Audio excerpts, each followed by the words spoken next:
Good Tuesday morning, ladies and gentlemen, and thank you for tuning in to our special Christmas edition of the Alan Fitz podcast, also known as The Chat, live from our studios here at the capital city of the Texas Panhandle in beautiful Amarillo. Alan Fitz, the host for the show this morning, and welcome into The Chat.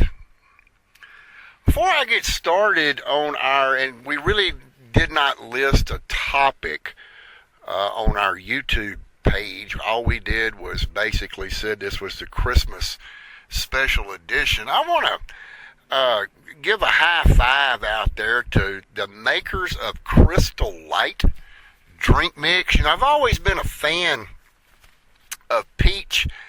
And a few years ago, my first trip out to California, I got to try mango for the first time. And I have discovered Crystal Light peach mango drink mix. And man, folks, if you like peach and you like mango, this is some good stuff indeed. And I just want to wish the makers of the Crystal Light happy holidays out there for sure. I am buying your product left and right, and definitely staying hydrated.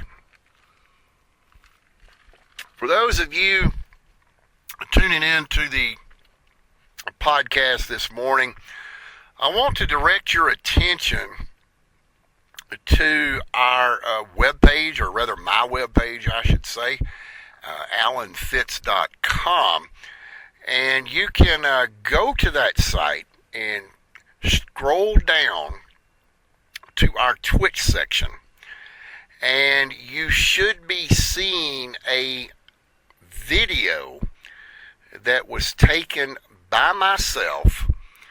Matter of fact, this was taken yesterday inside of Plaza 2 of Amarillo National Bank. There is a gentleman there that owns, we want to call it a snack shop.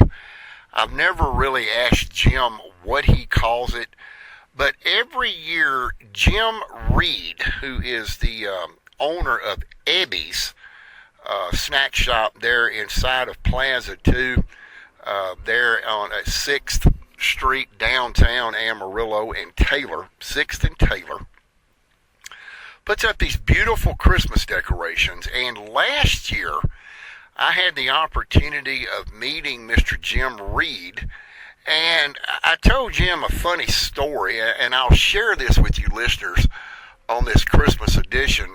You baby boomers will definitely remember the show Adam 12 that starred Martin Milner and Kent McCord. They were Los Angeles police officers starring on the program. This was one of the series that was produced by the late Jack Webb, who also produced Dragnet and other shows on television.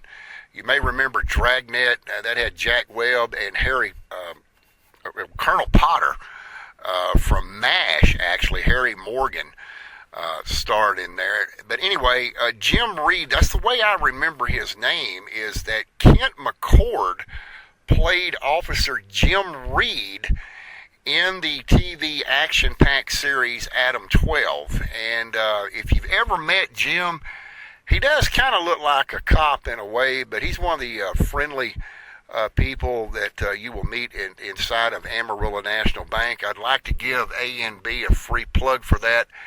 And Jim Reed at Ebby's as well. But what we did is we took our cameras, and we went inside of Amarillo National Bank. Now, this is at Plaza 2. This is not the main Amarillo National Bank downtown. This is Plaza 2, which is right beside it. Again, right there at 6th and Taylor Street downtown. And went downstairs and made our way up to the next floor where the little snack shop, Ebby's, is located.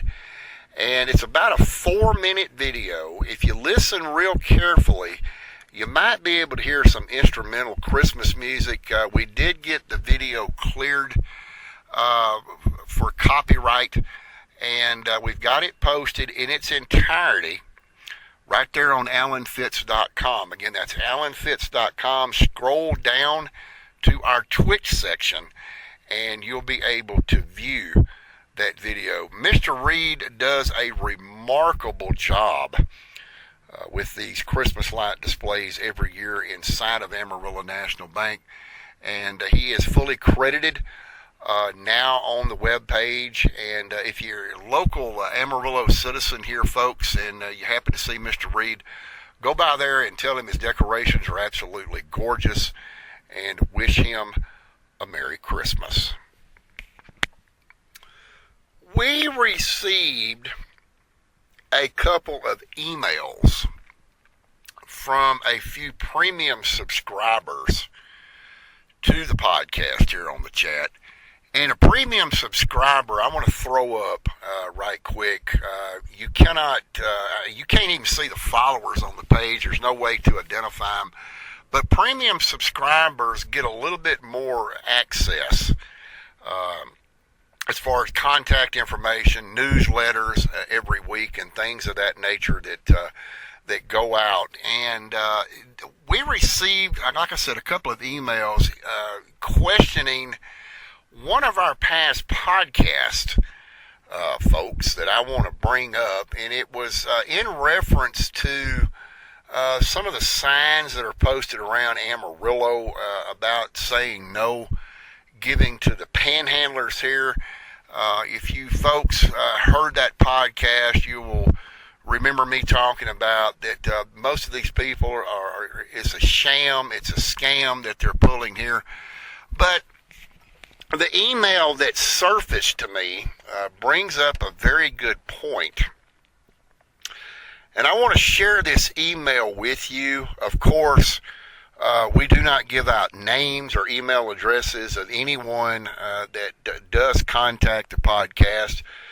But a couple of these individuals actually wanted to know how we know that somebody is putting this money in their pockets, or is one of the local homeless shelters actually distributing this money possibly to the High Plains Food Bank for food for these people and things of that nature. And they kind of wanted me to go a little bit into deeper detail, and I'll be more than happy to do that for the podcast this morning. And one of the things, I guess I should have brought it up on the podcast in the beginning when we did the show.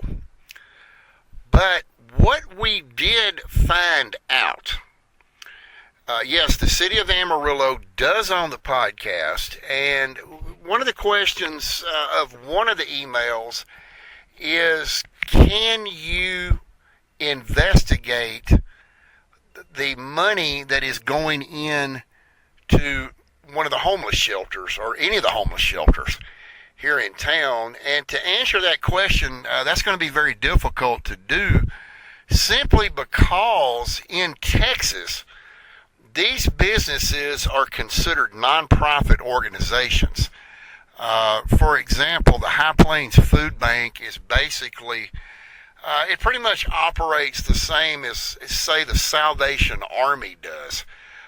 It's a nonprofit organization. They do accept perishable foods, canned items, things of that nature. They also have monetary donations that can be accepted for this. But the issue is we cannot file a public records request on their finances because these nonprofit organizations, ladies and gentlemen, do not have to report their income to the state. In other words, they're basically what is known as exempt. And this is under a Texas commerce rule that we did locate. So it would be safe to say that since they are not reporting anything to the state, which they're not required to report to the state, the only thing, and like I said on that podcast, that you can probably be rest assured, is some of this money, if not all of this money, that is going into this website, amarillo.gov/give. More than likely, and we never did say that we could pinpoint it, that it was definitely happening, but more than likely somebody down the road is pocketing that money, and would be very easy to do, especially with this scam that's been going on in Amarillo for scores and scores of years. If you can't pull any financial records, especially to a business that is considered exempt from reporting anything to the state because of a nonprofit status, then you really don't have anything to go on other than assumption. And we did say in that podcast that it is probably assumed that someone is pocketing that money. We did not hear back from Amarillo Mayor Cole Stanley. If you remember in that podcast, we did talk about the Monday before Thanksgiving. We did reach out. We were told that he had already taken off and was gone for the Thanksgiving holidays. He would not be back until the following Monday. We left our name, we left our contact information, we left our email contact information for Mayor Stanley, and to date we still have not heard back from him, which, depending on the way you think, this may or may not be a red flag. We did not try to reach out to the High Plains Food Bank. We did not try to reach out to the homeless shelter, simply because they do not regulate that web page. So again, depending on how you think and how you relate to that podcast, you be the judge. But folks, I can just about guarantee you, because it is not required to be reported to the state. Matter of fact, a nonprofit organization can't even report anything to the state. They kick it back once they got it. You can rest assured that somebody somewhere down the line is pocketing some money from that webpage. It's kind of hard to prove it, although we could go into a deeper research pattern with it and probably get it exposed. But here at Alan Fitz Podcasting, we don't feel that's necessary due to the fact that the city refuses, the mayor himself refuses to make contact with us to clear up any misconceptions that are going on. I've talked to a lot of people throughout Amarillo, and they pretty much agree with us that, yeah, something is just not right. The mayor should step up to the plate, and he should at least say, no, this is where it's going. We can prove this. We have it documented. But like anything else, generally keeping your mouth closed about things of this nature, generally most people presume that is guilt on their end. As a matter of fact, before I move on to the next topic, I'll throw this up for you listeners, and I'm sure anyone that has lived in Amarillo any period of time will confirm this same information with you. And we have a confirmed report on this, confirmed investigative report on this, that several years ago there was a situation where they wanted to bring a zoo into Amarillo. They wanted to put it behind the Quarter Horse Museum, which a lot of people may not know this, but Amarillo is home to the international headquarters of the American Quarter Horse Association, which right there on Quarter Horse Drive, Nelson Street, on the east side of Amarillo.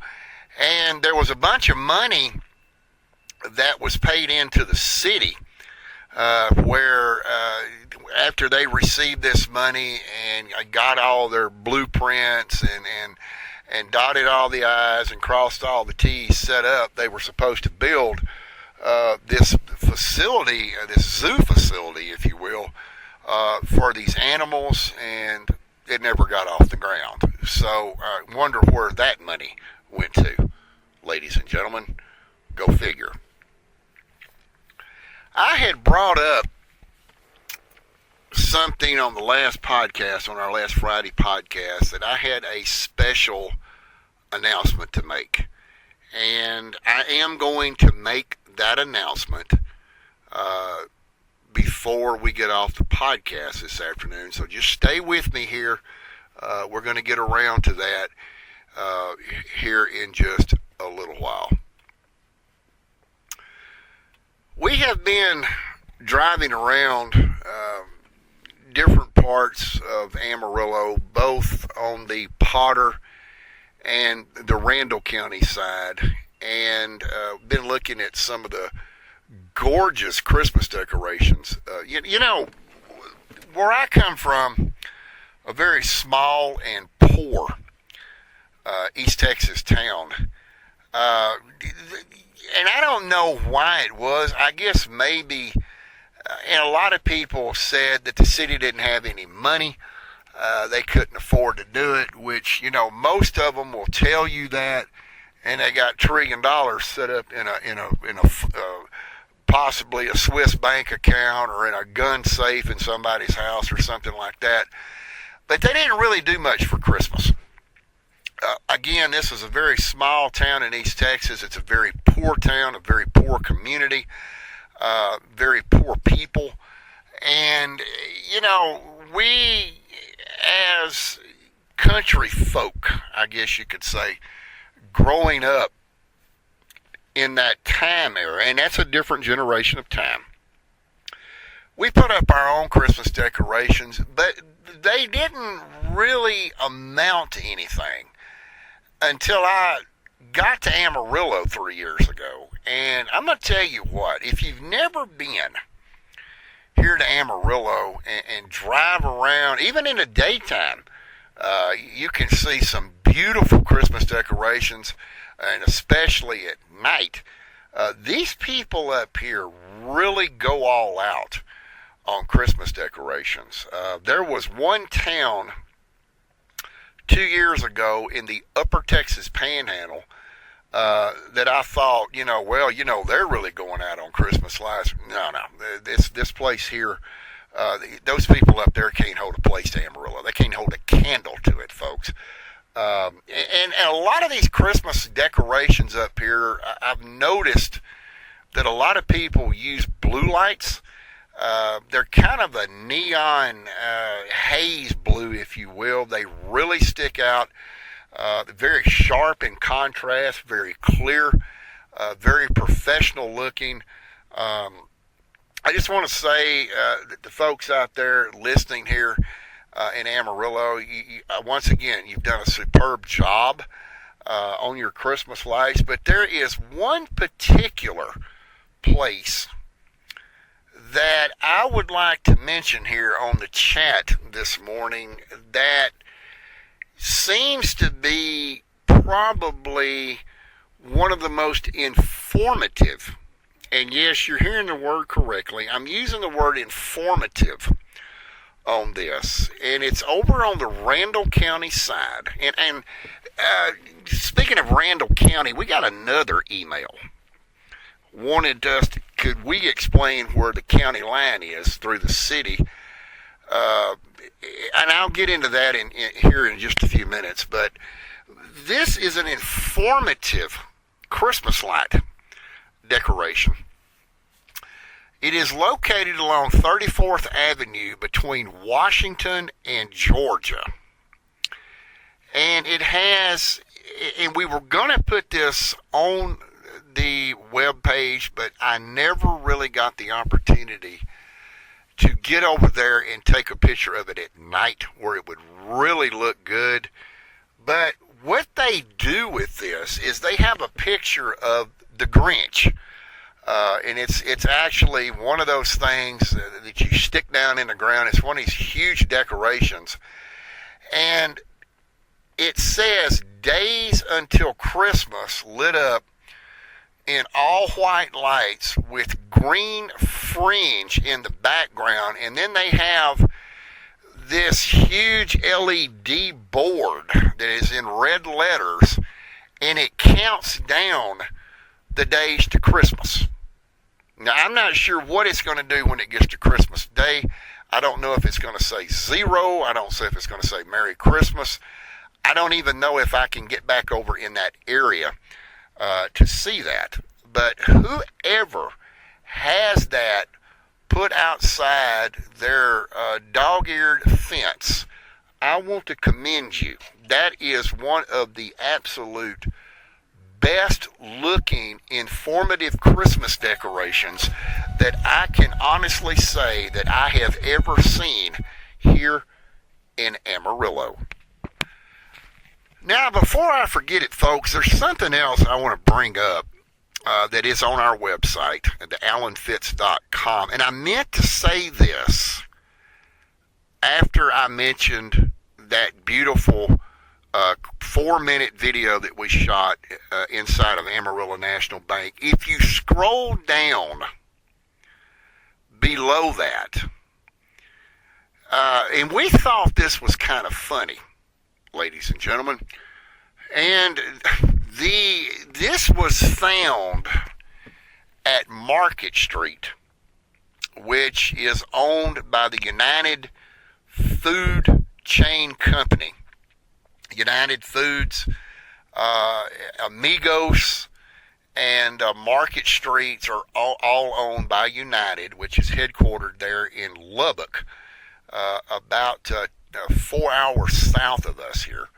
Or is it, I'm sorry, 2 hours. I'm thinking of Midland, but it's about 2 hours south of Amarillo, straight down Interstate 27. It is Lucerne milk. Now, let me explain to you what Lucerne is. Lucerne is one of the signature brands that United uses throughout its supermarket chains here. Whether you're at an actual United supermarket or you're at Market Street, you will find Lucerne products inside their store. And it's not just milk. They also have different varieties of cheeses and things of that nature. They use what is called Signature brand. That's their brand name for the company down in Lubbock. They distribute this through all their stores. And I'm not going to give his last name out, folks, to protect his privacy, but he is one of the managers at Market Street, right there at the corner of Georgia and 26th Avenue. His name is Dale. And Dale and I had a laugh over this. What you're seeing below the video is a milk jug that is stamped with an expiration date that is greater than 1 year. If you look at the picture closely, it says December the 30th of 2026. Dale and I joked around about this, folks. And, theoretically, you could take that back and get another gallon of milk, saying that it goes sour. Of course, this is strictly a misprint, and we wouldn't do that anyway to Dale or United or Market Street. But like Dale said, he would not want to open that jug up the day before expiration next year in an even attempt to try to drink that milk. We had a good laugh over this, but I asked Dale because, I'm not in the grocery business, folks. I'm in the radio business, and I'm in the podcasting business. And I asked Dale, I said, what do you think happened with this? And incidentally, before I tell you what he said, they did find a total of 3, including mine. They found 2 extra half gallons that were stamped with the exact same date of December the 30th of 26. So after, I went and showed it to him, and we had a laugh over it. He told me basically what he thought happened is that someone changed 25 to 26 before that batch of milk had been stamped, thinking it was probably going to say January 1 of 26, which in fact that didn't happen. It was 2 days short. So we wanted to throw out there that if you want milk that really lasts by expiration date, which folks, you know it won't. This is a misprint. Let's all get real here.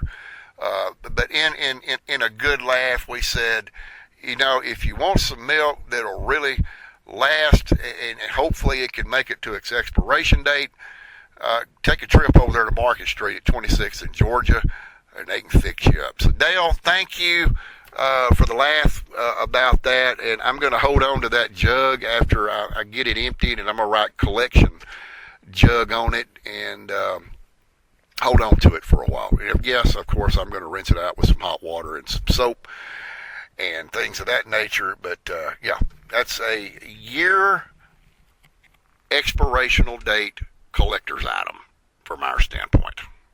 And Merry Christmas to you out there, Dale, as well.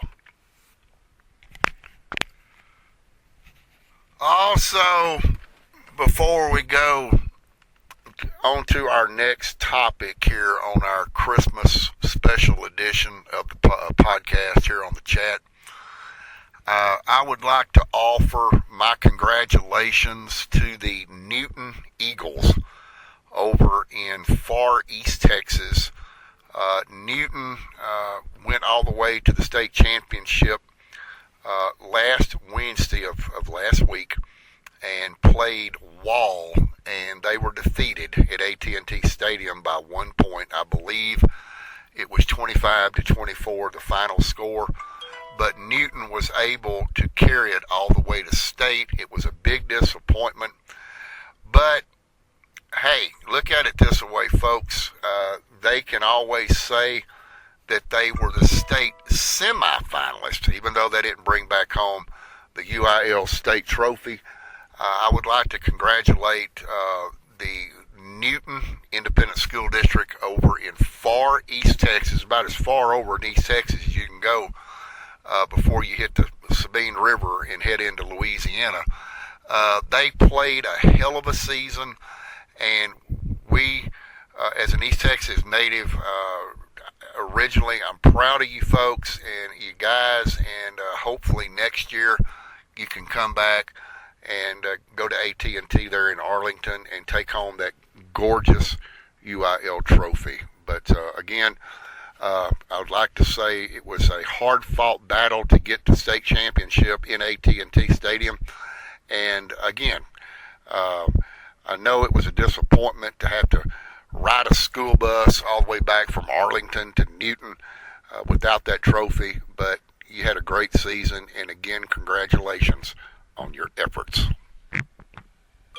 Okay, let's get to the last email that I'm going to go ahead and respond to this, and then I will get into our special announcement at the end of the show after our Christmas wishes to everyone. If you have never been to Amarillo, or you are an Amarillo native, anyone up here will tell you that Amarillo is the only place in the state of Texas that houses two county sheriffs, because we're split between Potter and Randall County. Now, believe this or not, there is only two places in the city limits of Amarillo where you can find the county line signs. The first place, if you're going south, of course, it would present itself as the Randall County line, or if you're going north, it would present itself as the Potter County line.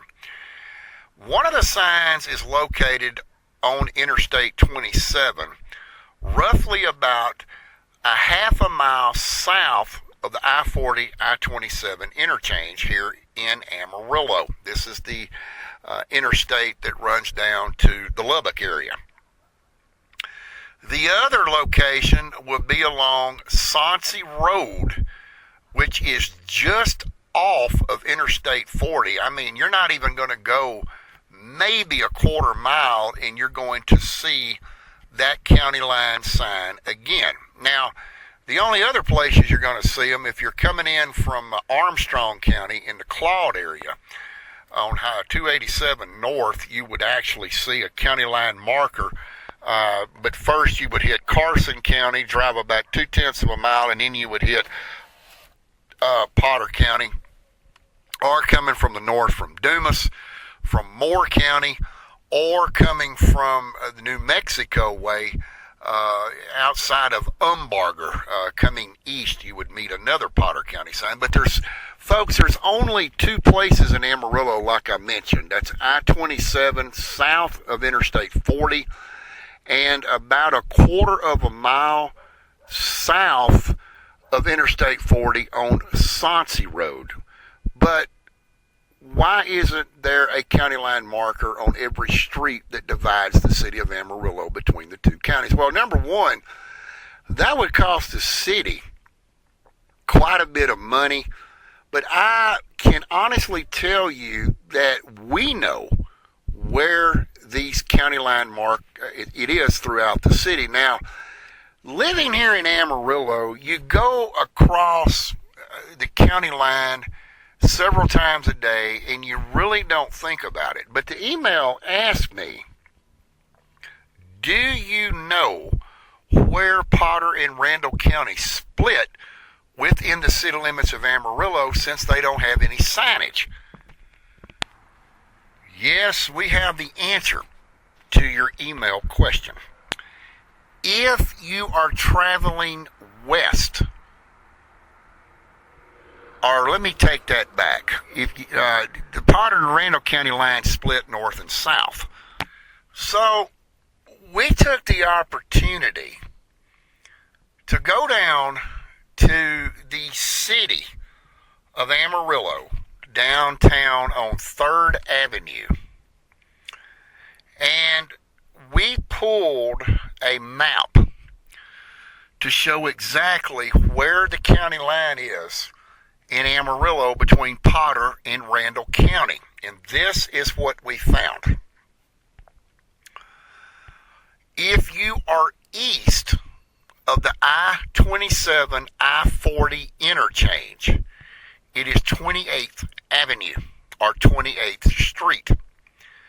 Once you cross the interchange on Interstate 40 and 27, you're west of the interchange, it is 27th Avenue, all the way through the city to the west, 28th Avenue, all the way through the city to the east. So that is where the county line actually physically is located here in the city limits of Amarillo.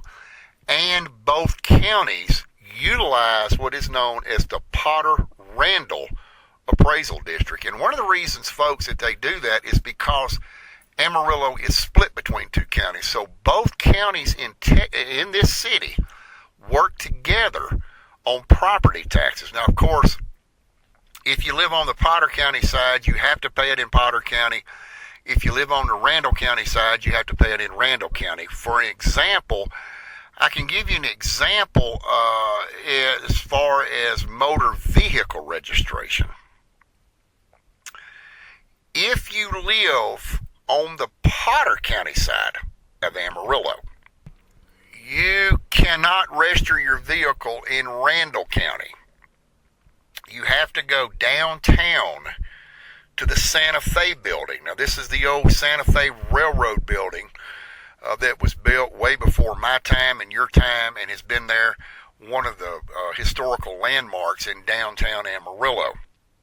Again, Potter County must register at the Santa Fe building. However, if you live on the Randall County side in the city of Amarillo, or in Randall County period, you would go to the Eddie Hudashell building, which is located at the corner of Western and Paramount, and that's where you would register your vehicles. It's kind of split on the registration, but the property taxes are all into one unit one building, and that is generally located in the Potter County Courthouse on the second floor. So I just wanted to clear that email up that we got sent in. Thank you for sending in that email, Larry. We will not give your last name out to protect your privacy, but thank you for being a premium subscriber to the chat, and I hope that clears up any confusion that you had with your email. Folks, as I said at the beginning of the program, this is our special Christmas edition of the chat. And I want to point out, like I did last Friday, that I would remind all of our listeners out there, there will be no presentation of the podcast, the chat, the day after Christmas. You know, like I said in that podcast, that, Thursday, Friday, Saturday, and Sunday, people are going to have family and friends over from wherever they come from. Everybody's going to be glued to the television. A lot of people, like myself, watch the NFL. It's going to be on for 4 straight days.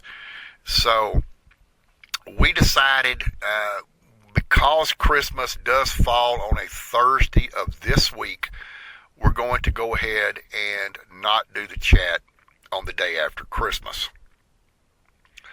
Our next podcast, and you can find this information right now on our YouTube channel in our title card. Our next broadcast, podcast, if you will be the morning of New Year's Eve, December the 31st. We're going to talk about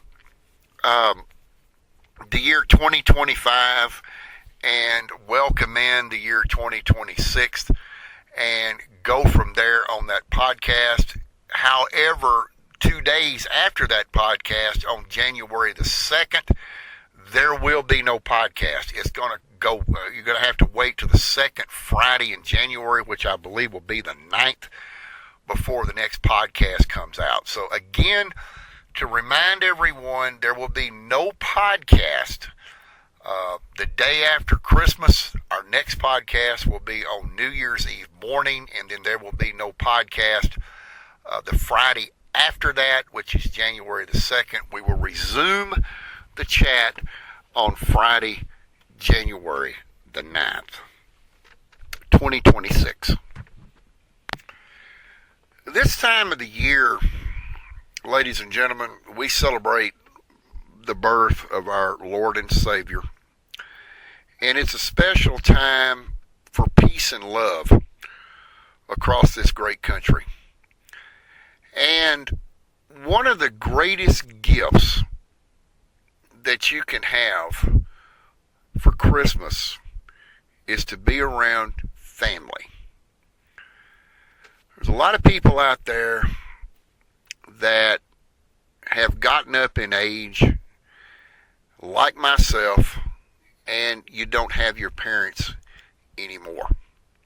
And it's a hard time for those siblings to deal with this on a yearly basis.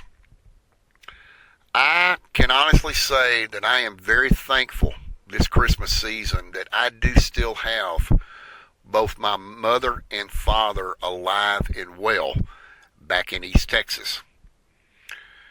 We have our own special little family here in Amarillo. This is a wonderful city that is full of wonderful people.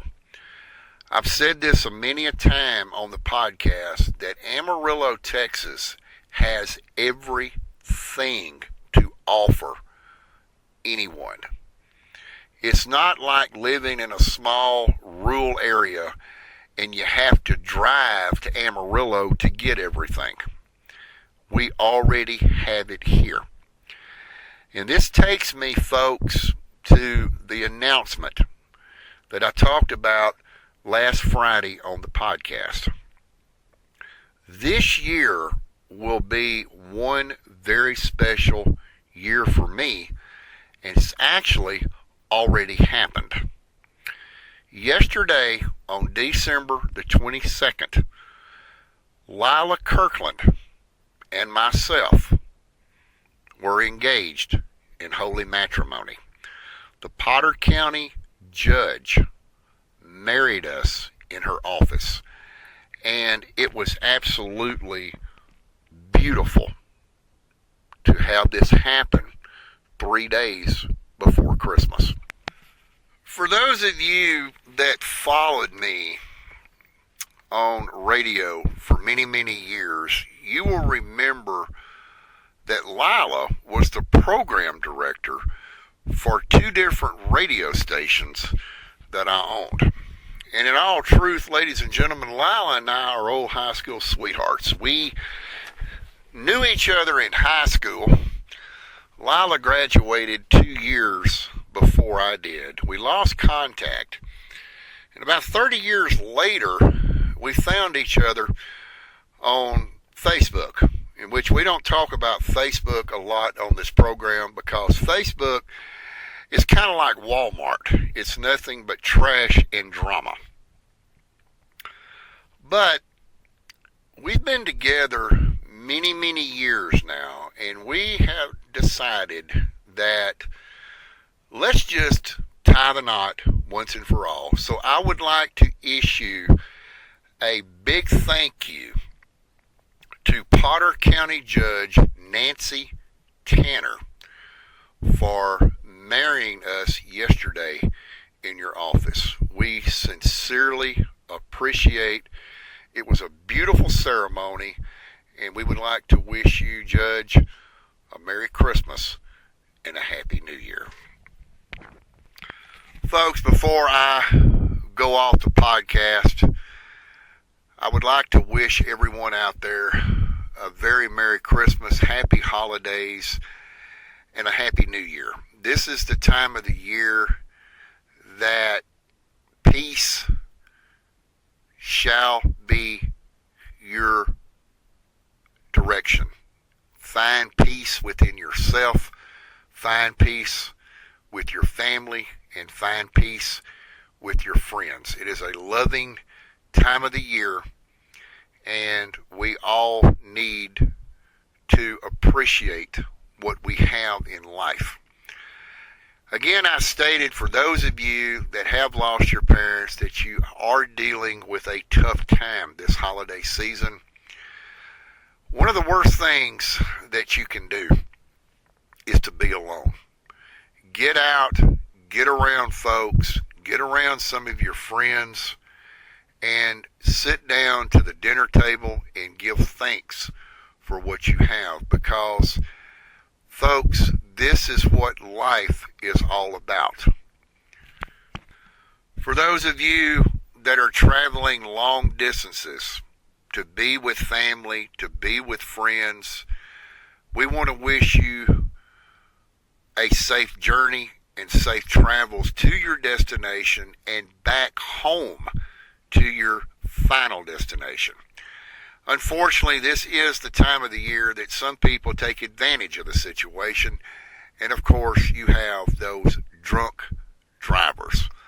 Please be aware of your surroundings, and remember, if you're traveling across the Great Lone Star, Texas Department of Public Safety state troopers are out in full force. As a matter of fact, they began ramped up, beefed up holiday enforcement on Friday the 19th, and this will carry through the first of the year. And yes, they're looking for certain things in particular. They're looking for drunk drivers, of course, people not wearing seat belts, and people speeding, and especially the slow down, move over law. Before I end the chat this morning, I want to let everyone know what the slow down, move over law is, just in case you're not that familiar with it. It requires you to slow down to 20 miles below the posted speed limit if you see emergency lights activated on an emergency vehicle. It also requires you to exit your current travel lane and move over one lane. If you're not able to move over, you need to be 20 miles an hour under the posted speed limit. And common sense folks would tell you that if you're going to pass right by a state trooper or a law enforcement officer that has someone pulled over, you really, really need to slow way down.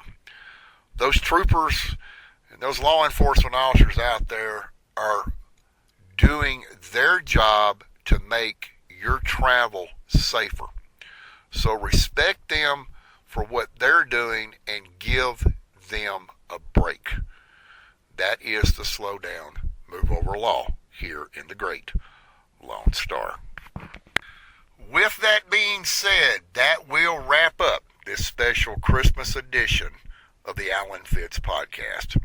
From our family to yours, we wish everyone out there a very safe and Merry Christmas. And until we meet again on New Year's Eve morning, the final day of 2025, this is Alan Fitz saying, have a wonderful Christmas, have a wonderful weekend, and bye for now.